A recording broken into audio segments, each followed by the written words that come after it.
right, welcome back to the 1815 What If campaign. It's been done in collaboration with Scott Driscoll over at Check Your Leader TV. What a champion!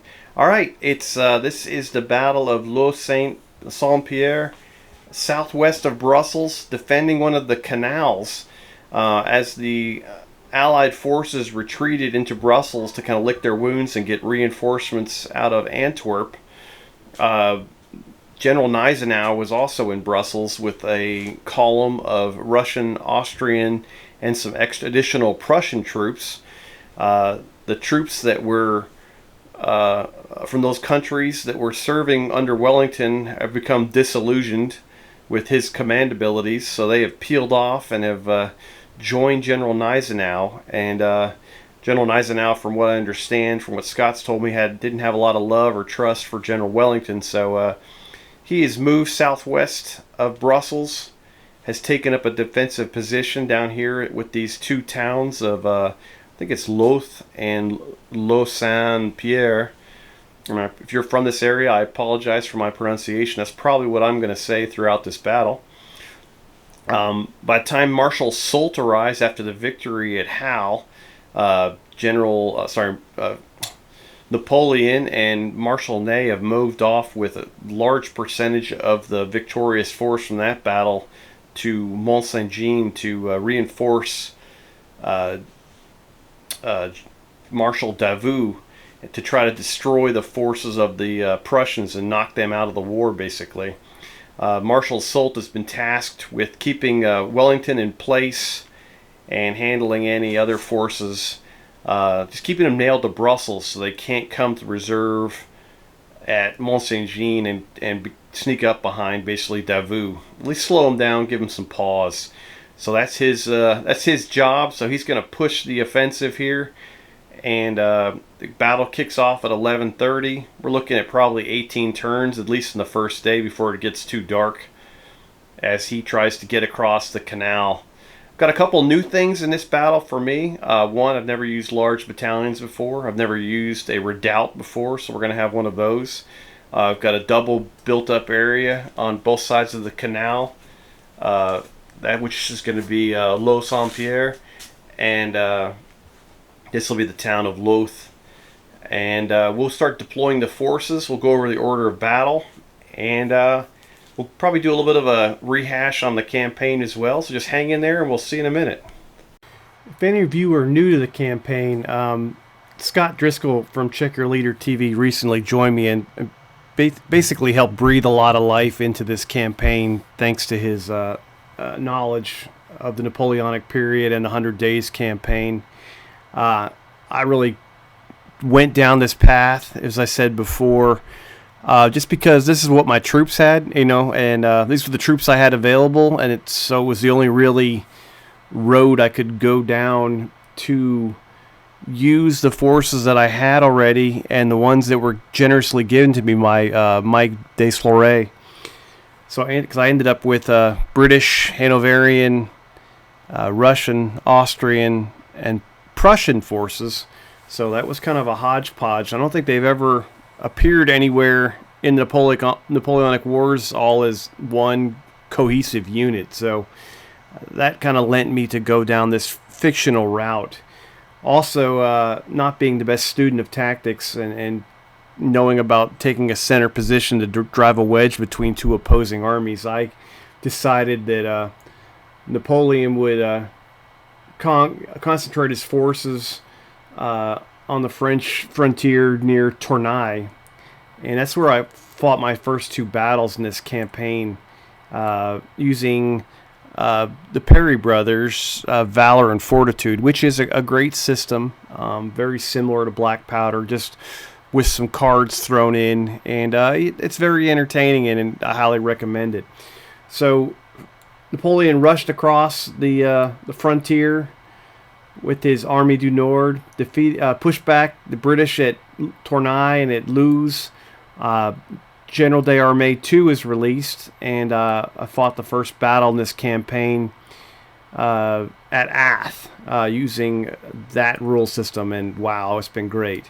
I followed up with two simultaneous battles, a rear guard near Onion and an actual battle at Onion, where I introduced some of the Russians, Prussians, and Austrian forces.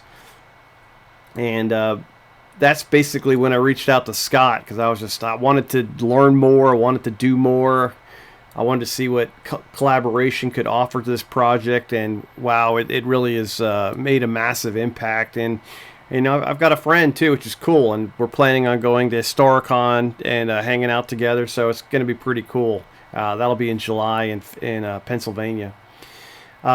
Scott joined up, kind of took a look at what I already had, used some creative thinking with some historical perspective, and I didn't make it easy on him, but came up with a plausible story, and we came up with our twin battles of Hal and Nivelles, and those were great.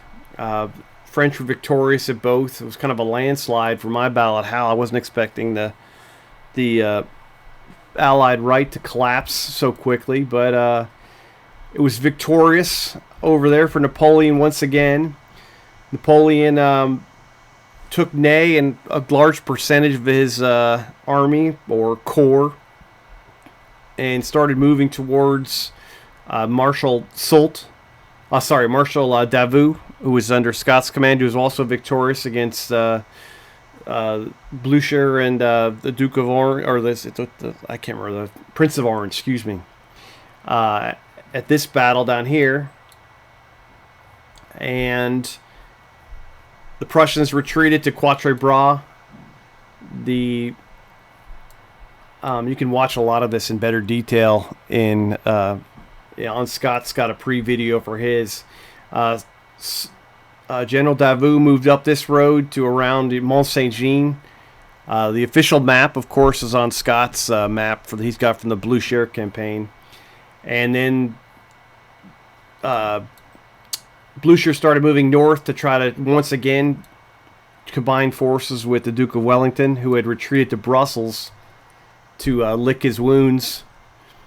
And that's where he's going to run into Marshal Davout and fight this battle at Mont Saint-Jean on the Waterloo battlefield, which is going to be really neat. Scott's done a great job of. He's got Hougoumont, he's got La Haye Sainte, and all that. So that's going to be really neat. For me, I wanted to continue to practice and get better at this game, so I decided to fight a divisional battle. Marshal Soult was left behind with the departure of Napoleon and Ney. Napoleon obviously wants to keep an eye on Ney. Not trusted him all the way yet. And Soult moved north. His orders were to keep Wellington pinned in Brussels. Meanwhile, coming in from the east, Field Marshall Gneisenau has moved into Brussels and brought a good chunk of a division of Austro-Russians and Prussians into Brussels. The retreating troops that were with Napoleon with Wellington from those countries saw Field Marshal Gneisenau, and they're like, we're done with this. They become disillusioned with British command. And also, they know that Gneisenau was not a fan of Wellington anyway. And so they joined his division. They marched southwest of Brussels, somewhere in this vicinity here, and that's going to be our battle. Leeuw Saint-Pierre, which will be, I guess, around in this general vicinity. And they'll try to hold Marshal Soult from crossing over the canals and getting access to Brussels.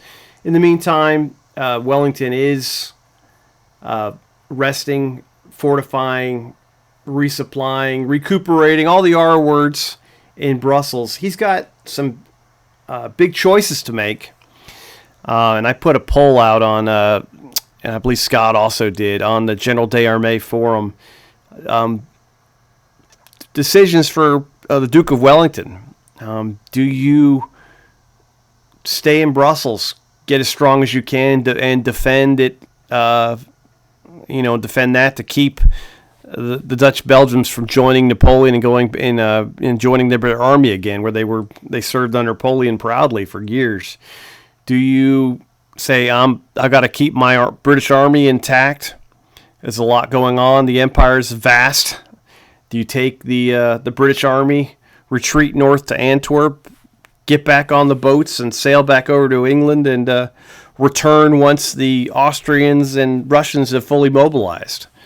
Do you throw your lot in and come down the road towards Waterloo and try to catch behind General Davout, and then you've got a massive battle here at Waterloo again, where you've got the Prussians coming in from the south, the British from the north. You also have Dutch with the Prussians, and then they're fighting against the French, who are also coming in. They're already in position there, and then also with with Napoleon coming in from the southwest. I mean, that could end up being a massive battle, very similar to the one that was fought there in reality, but just people coming in from different compass points. And then the final option is, do you try to keep troops in Brussels, continue to recoup, and then send piecemeal supports to Marshal Gneisenau and Marshal Blucher?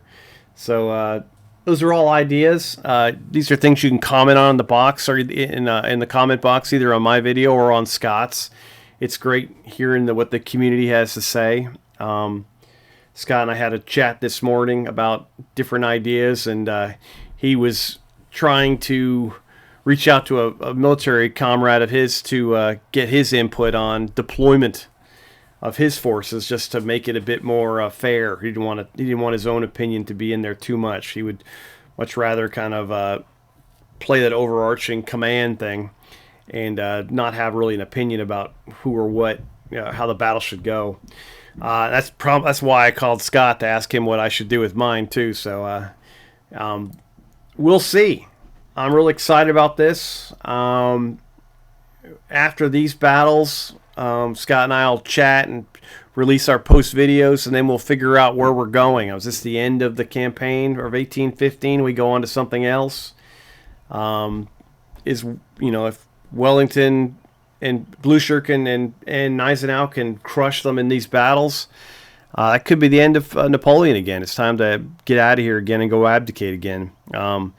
If Napoleon's victorious, he's going to pull the Dutch Belgians back under his sphere of influence. The Duke of Wellington will retreat off the continent again and go head back to England, and the Prussians will fall back, and then you've got Napoleon taking these troops, reinforced with Dutch Belgians, and heading back to where Souchez is and the French frontier to the southeast to do they fight the Austrians next before the Russians can fully mobilize. That sounds very Napoleon, that idea of trying to beat them to the punch. Or we just hang it up and then we go to a different time period and do something else. It's a lot of things you can do, and that's just what's amazing about this hobby. So that'll be a decision between the two of us, and then we're really going to read what you guys have to say, and we're gonna go from there. There's no real preconceived notions now, so we're hoping you enjoy this. We're hoping you guys take part in this, make with your suggestions, and so we'll go over the order of battle and the battlefield, and take a look at the forces, and then we'll head down that road, and we'll bring you battle as soon as we can. You guys are awesome. Please let us know if we could help in any way, or if you got any questions or any comments or any help, especially for me. I'll take it. This is a USB tripod that I have on my, I've got on the battlefield connected to my computer with a, I think it's an HDMI cable. This is what I would use for Scott. He requested kind of to see what the commanders would see when he commands. It would also it would be a great handicap for me, because Scott can only see, what his commander can see. So that would allow me to have the overarching drone feed of the battlefield. But it's been moved around. I'll show you a video of what it looks like. But everybody's seen what a tripod looks like on a little webcam. But that's the idea, and that's what we're definitely going to use on the Battle of the Hill, or the hill at Ariennes in the Vittoria campaign next. Scott will be kind of stuck with a view like this, and I'll get more of a bird's eye view of everything. But just wanted to show you that real quick. You guys are awesome.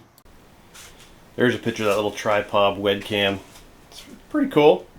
All right. Of course, the river is a canal, which is impassable except for the bridge there and the bridge over here. This will be that Leeuw town, or Leeuw, which will be down here. Got to use a redoubt, which can either hold an infantry brigade or an artillery battery. Got some smattering of trees. The French will be attacking from over there. This will be the south. This will be, towards me, will be the north. Very little hills, just because this is kind of, I guess it's called the low country, right? Built up area wise, each can hold 1 battalion. This is the 2 different parts of Leeuw Saint-Pierre, and that's the battlefield. Pretty simple.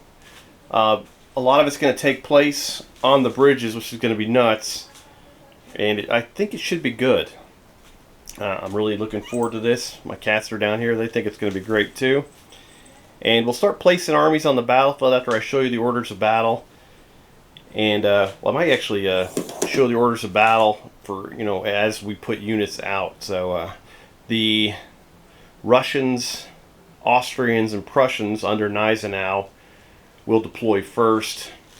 Some of the skirmishers, I'll have to use some of my models that are 95th rifles. I just don't have enough skirmishers, even though I did complete 9 more bases of Austrian Jaegers. I'm not there yet. I'm gonna get there.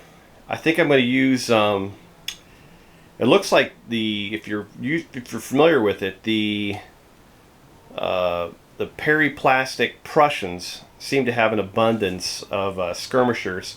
I think I'm going to switch out some of the heads for Austrian Jaegers and Grenza, or Grens, to Grens, I'm not sure, to serve as skirmishers, because they're pretty simple, and they're pretty simple to paint. And there seems to be, of every sprue of 6 infantry, there's 1 skirmisher. So definitely, that's very nice of them to give you that extra troop. And just by swapping out a head, I can make it look like a. Even if I might change. No, I can't change the back. Maybe I'll change the backpack. We'll see. I'm gonna kit bash it a little bit, and I'll play around with it a little bit to have some fun. But that'll be a good selection for building up my Austrian Jaegers and the Grenzes. All right, thanks so much. Let's keep on going. All right, we'll start off with the orders of battle. Commanding the Russo-Austro-Prussian forces, Field Marshall Gneisenau. He's a campaigner. I've already kind of rolled all this stuff up. Underneath him, he has, what do you got? 6 brigades. A little less than the French, but it's pretty close in number-wise. First brigade is General Jagau, and forgive me for all my pronunciations. He's got all the Prussian stuff. 1st Battalion 7th, 2nd Battalion 7th, 1st Battalion 10th, 2nd Battalion 10th. They're all line battalions. 2nd Brigade he's back, baby. General Savinovich reinforced. General Gneisenau was able to round up some Russians to come back and reinforce these guys. He's also a standard brigadier. Once again, has the Moscow Grenadiers, the 1st Tobolsk Infantry Regiment, the 1st Azov Infantry Regiment, the 2nd Simbrinsk, and the 2nd Tarnopol Infantry Regiments. All line except for these gentlemen who are Grenadier. They took a bit of a beating in the last battle, so there's no veterans or anything there. They got just watered down a little bit with recruits and new troops. General Weissel, is that right? Who knows? 3rd Brigade, standard brigade commander for the Austrians. I know most of the Austrian units have like the name of their commander is there in there. I'm just going very simple here. The 1st Battalion and 2nd Battalion of the 54th Company. All these are going to be large and mostly line. So there's the 1st and 2nd. There's the 1st and 2nd of the 32nd. And they have our artillery battery too, which is a lined battery. I think I saw that the Austrians use like 7-pounders or something, so I might have got that wrong. 4th Brigade is General Hardig. He's got 2 battalions of the 21st, both large and line. And 1st Battalion and 3rd Battalion of the 17th. I did these guys third because they're actually my reservist Austrian unit, the Landwehr. So I just wanted to make they were actually the recruit battalion. They were scrounging together dudes to show up at this battle. They brought them, waiting for other troops to get here. As I continue to expand my Austrians, now I know a little bit more thanks to you guys. I'll try to make it more along historical lines. They also have an artillery battery with them.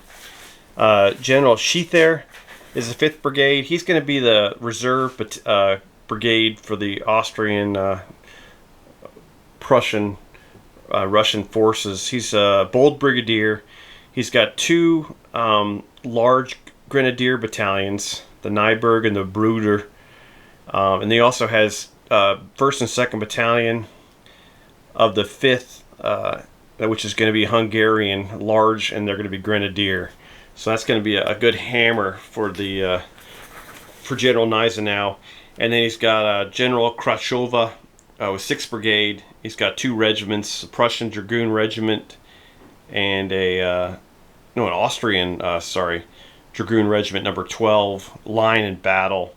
And then the Prussian Königian Dragoner Regiment, line in battle too, which is the extent of my non-British Allied cavalry. Moving on to the French, it's going to look a bit bigger, but they're all standard stuff. Oh, that was a total of, 15,500 men, 9,200 in cavalry, and 36 cannon. So a decent-sized force for defending the 2 bridges. Marshal Soult is also a campaigner. He's leading the French. Job's to keep the Allies pinned and busy at Brussels so Napoleon can do his business. He's been reinforced a little bit by the trailing battalions, and also has also brought forces that were victorious at Hal. General Charlotte is in charge of 1st Brigade. He's got 2 battalions of the 70th or line, and then 2 battalions of the 44th, which I banged down to reservists because of casualties they took. Also added in 1st Brigade artillery battery of 8-pounders. They're all line. The artillery, sorry. General Hulard is the 2nd Brigade commander. He is 1st Battalion and 2nd Battalion of the 27th. They did really well at the last battle, so they got veteran marked up, and then the 88th got knocked down to reservists for casualties. They also have an artillery battery with them. 3rd Brigade, General Peugeot is back. He's a standard brigade commander as well. He's got 1st Battalion 5th, 2nd Battalion 5th. They're both light and grenadier. And also the 1st and 2nd Battalion 28th, plus an artillery battery. So he's got grenadiers in line and line. So Peugeot has been rewarded for following the battle along. General Soyer, 4th Brigade. He's got the Italians who took a bit of a beating. They took the same. I took the same methodologies before. Kept 2 battalions in line, and then the 3rd and 4th got knocked down to reservist quality because of they took substantial casualties at Hal. General Gorbrecht, 5th Brigade. He's got this unit was untouched at Hal, but new commander. The other general moved on with Napoleon towards Mont Saint-Jean. He's got the 1st and 2nd Swiss. They're both grenadier, and then the 1st and 2nd Bavarian, which are both reservists. And then Scott described a trailing 2 grenadier battalions. The 1st and General Mallet, he's the trailing Old Guard, and he's got 2 battalions of Old Guard, 1 of grenadier, 1 of chasseurs. They're both elite. They'll be coming in reserve, and then also they brought up some Marie Louises. So General Bruneau has got the 7th Brigade. Oh, that's not him yet. Sorry, that's General Belaire's last. General Bruneau has got the cavalry, 7th Brigade. He's got 11th Chasseurs à Cheval, which are line in battle. The 1st Regiment of Chevaux Légers, which is the line in battle. And then the 7th Regiment of Dragoons, which is line in battle. They're all standard size battalions of cavalry. And then the Marie Louises are under General Belair.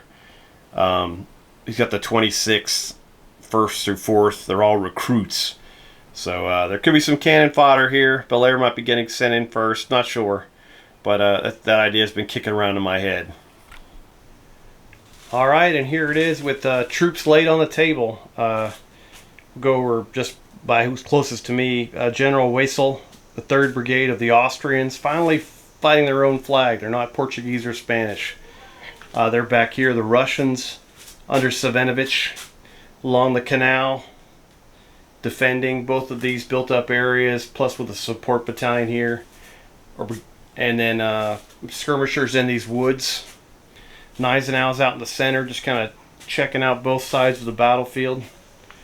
Going down to the Prussians under Van Jango. Who's the guy? Von Steinmetz has been relieved. Gneisenau considered him a traitor, demoted him and sent him back home. 2 Prussian battalions here at Leeuw, and then they've got their skirmishers in the woods, and the 2 battalions of the 1st Silesian right here along the canal. They're supported by the Redoubt with Herdeg, with 4th Brigade of Austrians. He's got his artillery in the Redoubt, supported by infantry to the front. 2 battalions of Austrians here, a battalion of reservists over here, and a battalion of line behind them. Kind of swing over here to Soult's side of the table. He's got the Italians under Soye on the right. They've got their sorry about the power tower getting away. He's got the his artillery for Soye here, along with 1st Brigade's artillery, kind of making a big battery for the assault. General Charlet has got his boys out here of the 70th and the 44th. General Belair has got his Mary Louise's, the recruits, all 4 battalions lined up, ready to go. Full steam ahead. Got Marshal Soult, got some ADCs here, had some extra French dragoons. I haven't quite finished up that dragoon squadron. Got his case on. General Grobetsch leading his foreign battalion of Swiss and Bavarians. They're going to go in hard. He's got his artillery, and this is not his artillery, this is the artillery for General Ollard and 2nd Brigade, and he's got his Leger up front with the 88th behind them. So that's the battlefield. I think it's going to be good. It's a good divisional game. Won't be too stupid. But we'll see. There's still a lot of guys off the table. The French have 3 brigades with 3,600 men. They've got the 3rd Brigade, the 6th, and the 7th. They also have 18 cannon and 1,380 cavalry off table. Both sides have all their cavalry off board. They can bring them in with CNC commands or with brigade taskings or ADC tasking, excuse me. The Austrian Prusso Rosso under Gneisenau, they got 3,200 men off the table and 920 cavalry from the 5th and 6th Brigade, one of which is the Grenadier Battalion with the Bavarians as well, or Grenadier Brigade. So we'll see them. This would be 11:30, maybe 11:25, as Soult is maneuvering to begin his attack. And if you have any ideas, please make comments in the comment box below. I'm kind of excited for this. I've got large battalions never used before, as I said earlier, and I've also got a redoubt. So, and we've got bridge attacks going on, which I haven't done, I don't think, with GDA. I think if you can capture, since we are playing a divisional game, if you can capture both of these at Los Saint Pierre, you get an initiative, and also if you can capture the built-up area over there at Leeuw, you can also get a initiative bonus. Maybe not that one. Maybe the capturing the redoubt would be more difficult. Yeah, that little town might fall pretty easily, but we'll see. That's not worth a bonus, but the redoubt definitely would be an initiative bonus. Okay, those are the rules. The canal cannot be crossed, so the French are looking at bridge attacks. And boom. All right, we'll be right back here very shortly with well, that'd be a little bit for you because I got to play, but we'll at least we'll break it up maybe into 2 parts. We'll see how it goes. It's going to be 18 turns at least for day 1, and then we'll see how it is. If I've got a poll in the General d'Armée forum on Facebook, and I might put one on YouTube if I can figure it out. There's a possibility the French do have a cuirassier and a Carabinieri squadron still in reserve that are way back. They're kind of resting them up. They could be committed, and the British, if the community decides and it gets ugly, can send either infantry or cavalry down here to support the General Gneisenau. Maybe get some goodwill between him and Wellington. All right, you guys are fantastic, and we'll talk to you soon.